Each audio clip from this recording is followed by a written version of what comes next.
Hi there. Real quick before we jump into the episode. If you enjoy this episode, or any of the other episodes, be sure to give us a follow or subscribe. It would also be great if you shared it with a friend, or better yet, left a review so others can know how awesome it is. Thanks so much. And now, the episode.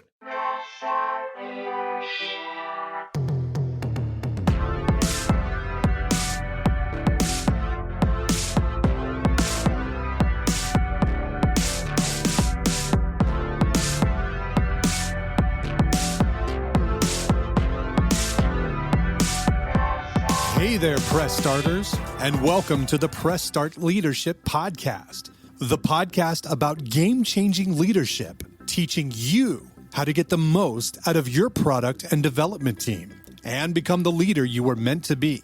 Leadership coaching and training for the international game industry professional. Now, let me introduce you to your host, the man, the myth, the legend, Christopher Mifsud. Hey there, Press Starters, and welcome back to another awesome edition of the Press Start Leadership Podcast. On this week's episode, we're discussing navigating feedback in game development, essential strategies for effective leadership, implementing robust feedback systems to foster innovation and team cohesion in the video game industry. In the rapidly evolving video game industry, feedback is a pivotal element that can propel a project forward or stall it indefinitely.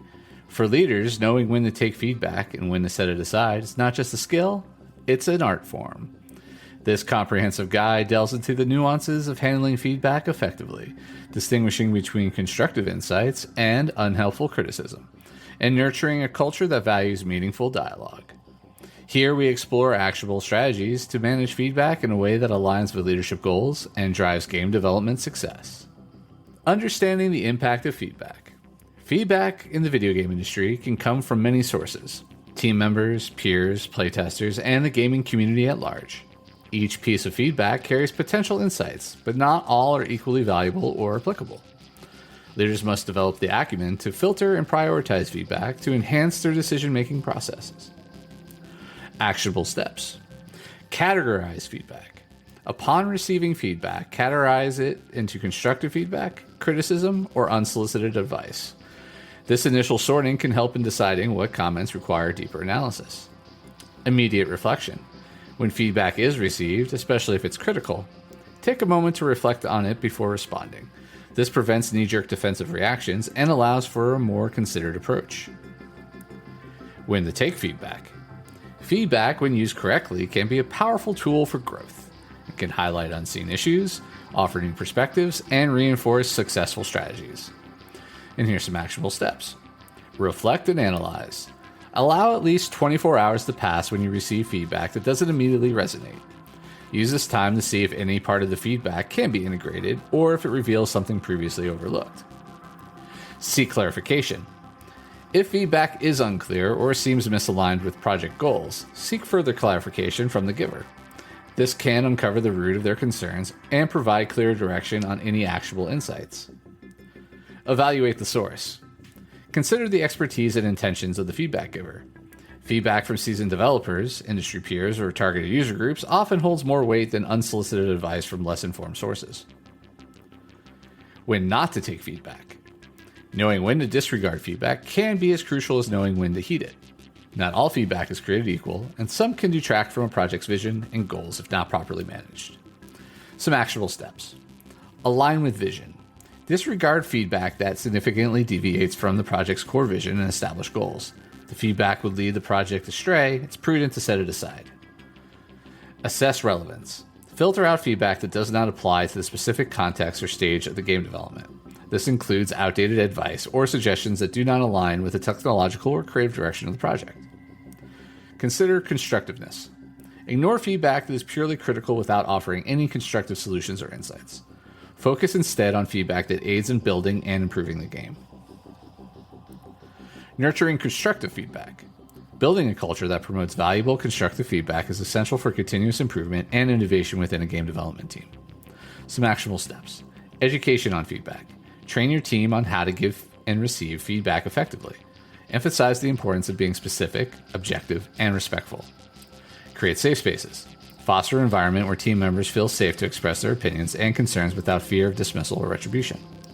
This encourages openness and continual improvement. Lead by example. Demonstrate how to handle feedback gracefully. When leaders openly accept and act on feedback, it sets a positive precedent for the whole team. The role of feedback in leadership development. For leaders, feedback is not just about improving project outcomes, it's also a tool for personal and professional growth. Actionable steps. Self-assessment. Regularly assess your own leadership performance and seek feedback from trusted mentors or peers. Use this feedback to refine your leadership style and strategies. Mentorship programs.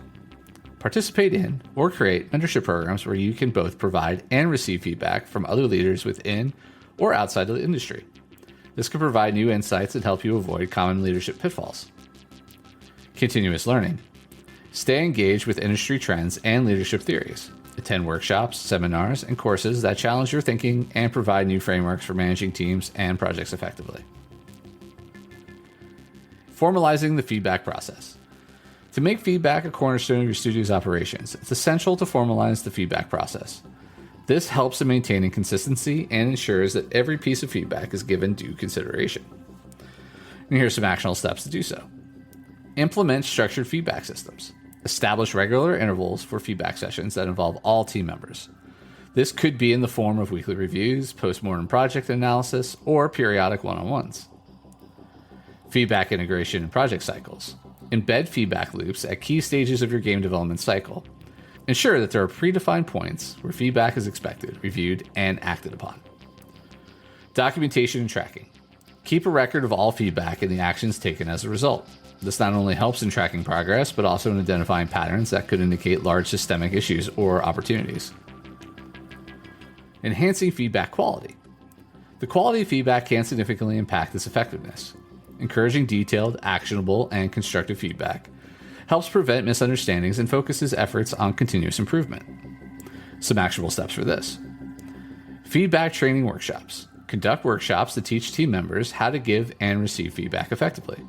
Focus on methods that encourage constructive criticism and include practical exercises. Use of feedback tools. Leverage tools and software that facilitate effective feedback. Platforms like Office Vibe or 15Five can be used to gather anonymous feedback and gauge team morale.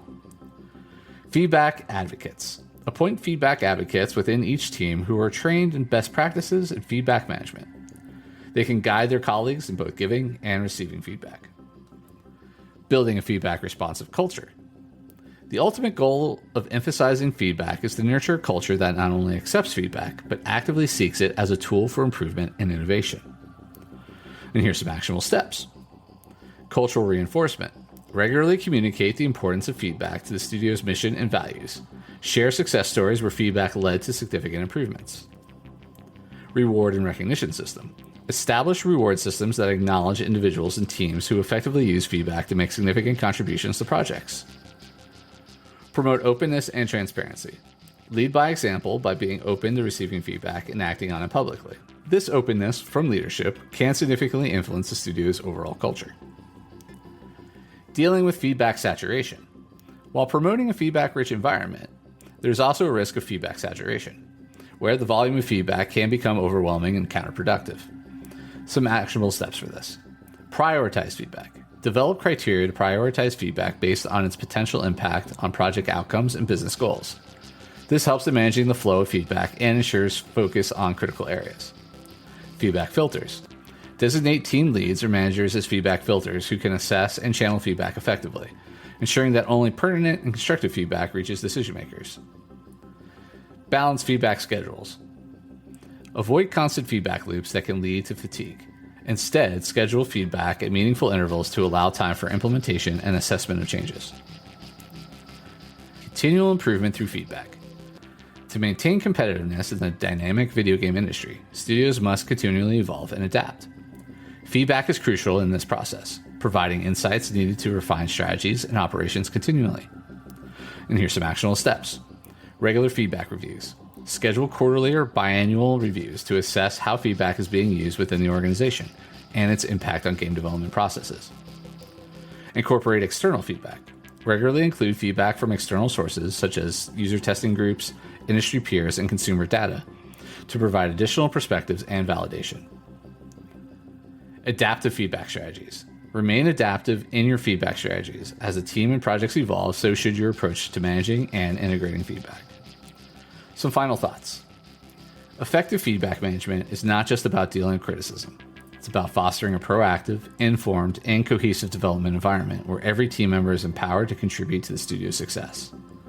By institutionalizing a robust feedback system, enhancing the quality and responsiveness of feedback, and continuously adapting feedback practices, leaders in the video game industry can drive their teams to not just adapt to change, but to thrive on it. This holistic approach ensures that your studio remains at the cutting edge, ready to tackle new challenges and seize opportunities in the ever-evolving landscape of video gaming. All right, and that's this week's episode of the Press Start Leadership Podcast. Thanks for listening, and as always, thanks for being awesome.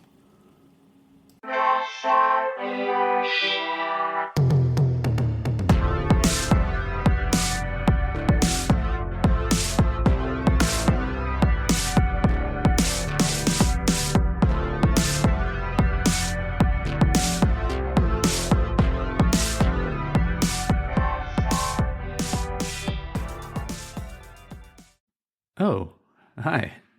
And the episode's over, but thanks for sticking around till the end. Be sure to check out more episodes in the playlist and new episodes every week on Monday. Follow or subscribe so you never miss an episode. Don't forget to leave a review. Thanks again for being awesome.